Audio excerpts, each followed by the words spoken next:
Olá a todos e todas, como estão? Estão conseguindo entender a nossa proposta? O nosso planejamento de vida, ele começa dentro de nos conhecer. É a primeira base. Sem nos conhecermos, a gente não sabe qual caminho tomar.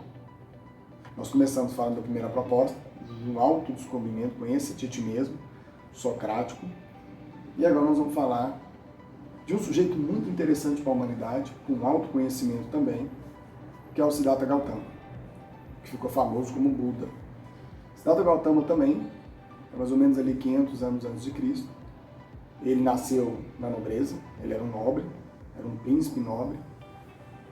E os pais, com medo dele conhecer o mundo, o sofrimento, as coisas que tinha de ruim ao entorno, acabou não deixando ele viver o mundo lá fora, e ele vivia cercado no palácio. Essa situação fez com que ele começasse a perceber que ele pudesse viver numa mentira, porque ele não via as pessoas crescendo ao seu redor. Com o tempo ele via gente saindo, mas não sabia o que acontecia, e isso foi trazendo para ele uma certa curiosidade. Um dia, ele viu uma carruagem, entrou para debaixo da carruagem, e a pessoa saiu da porta fora do castelo, e ele rodou a cidade. Ele viu algumas coisas que o impressionou muito. Primeiro, uma criança desnutrida, chorando. Viu um velório, porque ele não via morte. Ele viu pessoas diversas que ele não tinha dentro do palácio. Ele viu a pobreza, a fome, e aquilo impactou muito. Primeira coisa que ele pensou: eu vivo uma mentira, eu vivo uma ilusão, o que eu vivo não é verdade. Quando ele retornou ao castelo, ele já estava com toda a vida programada. Já estava programado que ele iria casar com uma princesa, que ele iria ser o rei, mas ele não queria aquilo. Ele descobriu que ele queria descobrir a verdade. Qual que é a verdade das coisas?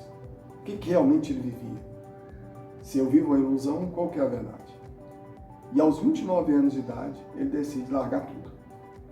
Ele largou tudo, largou todo o reino e saiu a andar pela Índia, buscando a verdade. Foi conversar com os grandes mestres, com as pessoas mais influentes, com os grandes sábios, para tentar descobrir como que é a descobrir a verdade. E aí ele foi entendendo que ele, na sua auto de reflexão, um dia, ele sentou debaixo de uma árvore e resolveu não comer mais, não beber mais, a botar toda a sua existência no limite. E aí ele começou a não pensar em mais nada. Foi quando ele atingiu o que é chamado Nirvana, quando ele se iluminou. Ele se desapegou de toda a matéria, ele desapegou de tudo e começou a entender a verdade sobre as coisas. Segundo as pessoas que seguem o budismo, porque ele é o Buda, não é que ele porque o Buda significa que o iluminado, então as pessoas buscam ser iluminado como o Buda, como um exemplo. Ele descobriu algumas coisas importantes. A primeira: existir implica dor. E a dor vem de onde? Qual a origem da dor? A dor vem de dois fatos: desejo e ignorância. Para acabar com a dor, eu tenho que pôr fim no desejo e na minha ignorância. Que desejo é ele que ele fala? Tudo é desejo. É apego. Tudo que eu me apego é desejo. Eu desejo ter uma coisa, eu desejo amar, eu desejo não perder. Tudo que eu penso em desejo é apego, e isso implica dor. Se eu me apego a alguma coisa e temo de perder, se eu temo perder um relacionamento, está implicando em dor. Se eu temo perder o emprego, se eu tenho medo de ficar pobre, tudo isso implica dor. Na verdade, a ideia é pôr fim ao desejo. Viver o aqui e agora, viver o que eu tenho. Segundo, ignorância. A ignorância é achar que eu sei tudo. A ignorância é achar que eu tenho palpite para tudo.